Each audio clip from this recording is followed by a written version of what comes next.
the first thing first, what we are promoting, what we are practicing is called Grahasthiyon ka Adhyatma, the householder spirituality.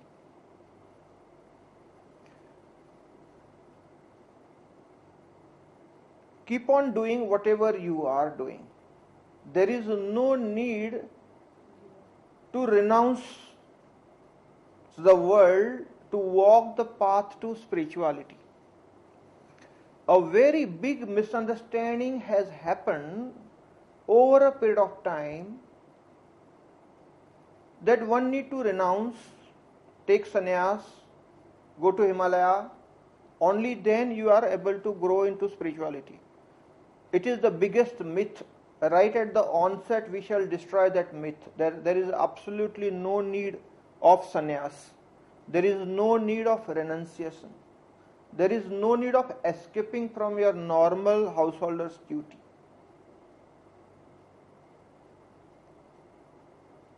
This is the most fundamental point of householder spirituality. You don't have to drop out from your family life. There is no need. The trouble is somewhere there is a escapist mentality. In the name of sannyas, escaping from one's own normal duty becomes easier. Many people have treated sannyas as an escape route. In fact, the maximum number of people have treated sannyas as an escape route because to live in society, to face the challenges of day-to-day life, to face your spouse, to be with your children and do the normal duty is a much bigger challenge. Sannyas is an easier escape. That's the reason people want to escape into that route. But that escapism is not walking the path to enlightenment. So there is no need to escape in the name of sannyas. It's good to be where you are, do your normal duty, continue with your job or business, continue with your grahasthi, your normal householder activity, and start working in a way that your lifestyle changes and you make it easier, you make it convenient to walk the path to spirituality.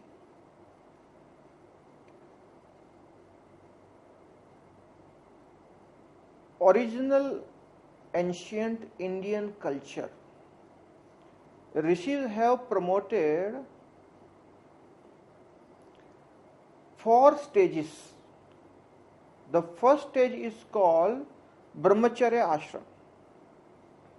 When the child is born, about 6 or 7 years time, we will go to Gurukul for the studies. So the first stage in the child's life is called Brahmacharya Ashram. That is the time to study in the Gurukul. We learn. After the learning is over, the second stage is Grahasthashram. Get married, do your job, do your business, have children, and enjoy the life.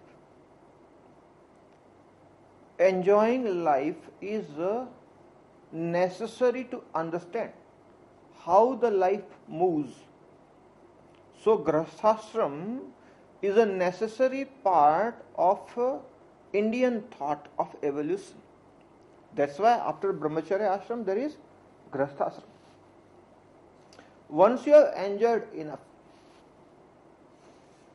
then comes Vanaprastha Ashram. Vanaprastha Ashram, you start looking at the jungle, start walking towards jungle, start detaching yourself from the normal grahasthihood and start delegating your responsibility to your subordinates, to your children, whosoever is there. And you start preparing yourself for the spiritual journey. And it takes its own time. So one full stage is called Vanaprastha Ashram, which is called a preparation for your further spiritual journey.